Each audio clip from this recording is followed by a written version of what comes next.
Hello dear ISC students, I welcome you all to this channel as I am here with a very useful video from the play The Tempest. It's from Act 4 of the play. Act 4 can be segregated into two parts. Part 1 is a masquerade in which goddesses Juno and Ceres bless Ferdinand and Miranda. And Part 2 describes how Prospero deals with Caliban, Trinculo and Stefano, who plan to kill Prospero. This video deals with a detailed summary of Part 1, which is lines from 1 to 165. Watch this video with utmost care that it turns out to be a learning process. Okay, here we go. Prospero, Ferdinand and Miranda are in front of Prospero's cell. Prospero tells Ferdinand that the hardships he has undergone are only a test of his love for Miranda. He feels that the reward Ferdinand receives makes up for the hard work as he is receiving Miranda, who is the third part of Prospero's life. Prospero tells as follows: "If I have too austerely punished you, your compensation makes amends, for I have given you here a third of mine own life." Prospero describes Miranda as a priceless gift. In his opinion, no words are sufficient to praise her. Ferdinand replies that he believes it, though an oracle of the temple were to speak something against her. Ferdinand tells as follows: "I do believe it against an oracle." Then Prospero asks him to take his daughter, but very strictly warns him not to wrong her maidenhood before the holy ceremony of marriage has taken place. That is, not to be involved in any kind of sexual activity before the marriage. He further warns him that the heavens will not bless his marriage life, and there will be only hatred and childlessness if Ferdinand doesn't follow Prospero's instructions. Ferdinand assures that he too is not intended to be involved in any such activity, even if he gets the most favorable opportunity, because he is looking for a peaceful married life with good children and long life. Thus, he doesn't want to spoil the enjoyment of the marriage celebration with any act of lust.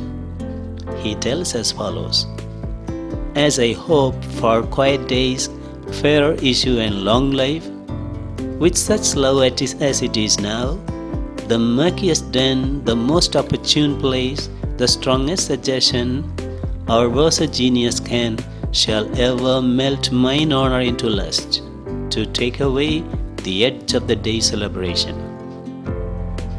As Prospero is well satisfied with this reply, he leaves them alone and summons Ariel for executing his plans. He first praises Ariel and his spirits for doing their previous task very well. Then he asks him to bring a few goddesses in order to show his magical power to Ferdinand and Miranda. A piece of soft music is being played, and Ariel brings the goddesses.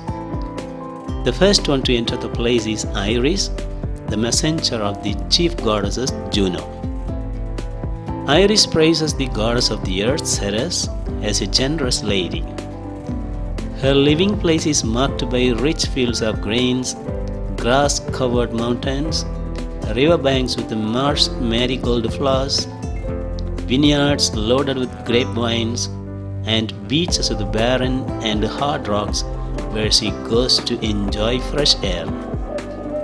Iris informs Ceres that she is invited by the queen of the sky, Juno, to bless the lovers Ferdinand and Miranda. Ceres inquires Iris if Venus, the goddess of love, is also invited. She asks this question because Venus and her blind son Cupid helped the underworld god Pluto to kidnap Ceres' daughter Persephone, and Ceres thereafter avoided their company. She asked as follows: "Tell me, heavenly bow, if Venus or her son, as thou dost know, do now attend the queen?" Since they did plot the means that dusky days my daughter got, her and her blunt boys scandaled company I have foreseen.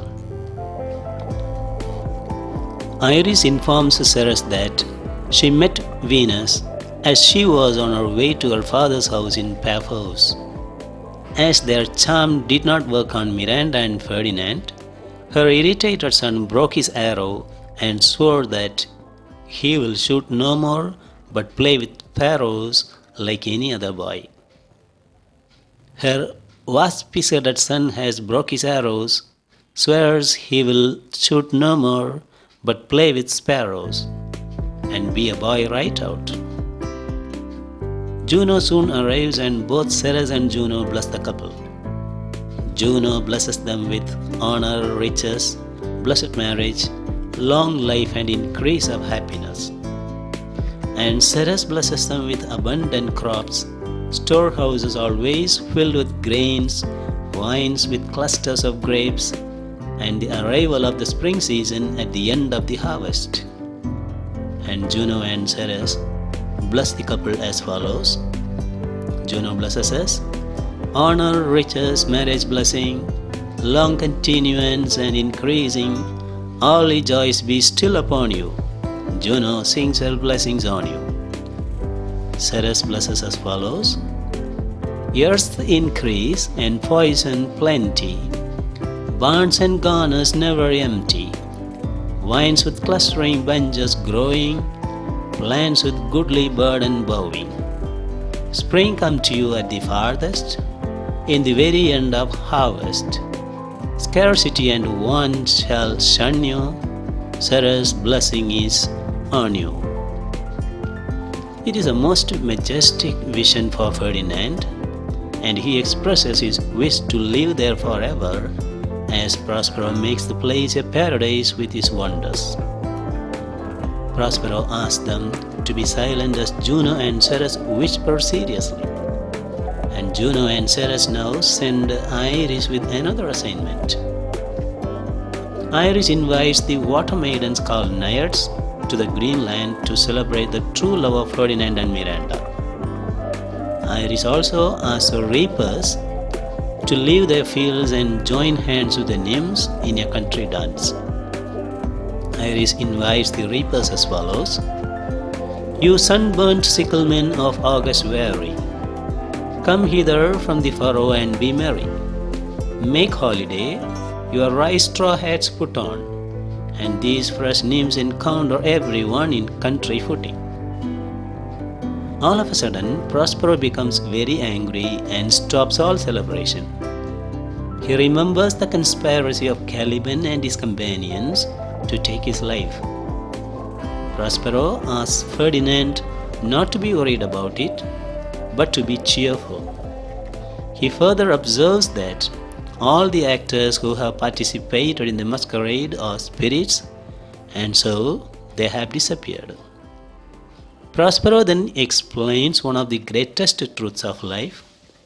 He says that everything in the world disappears, just like the vision and spirits. The great towers, mighty palaces, temples, and the world itself will disappear without leaving any trace of their existence. And what more, our life itself will end with a sleep, as we humans are as unreal as dreams.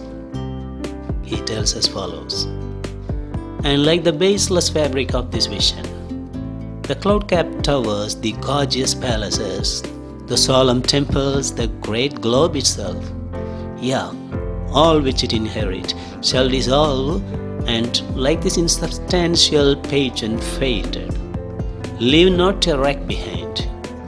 We are such stuff as dreams are made on, and our little life is rounded with a sleep. Then Prospero asks Ferdinand to go into his cell to take a rest, while he will take a walk to calm his disturbed spirit. Both Ferdinand and Miranda wish him peace and exit the scene. Thus Prospero ends the celebrations in order to deal with Caliban and his conspirators.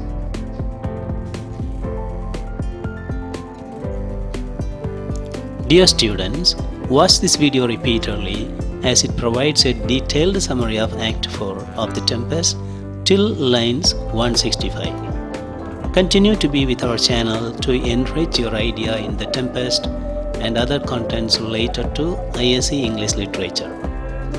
Till we meet in the next video, goodbye, and I wish you a great day ahead.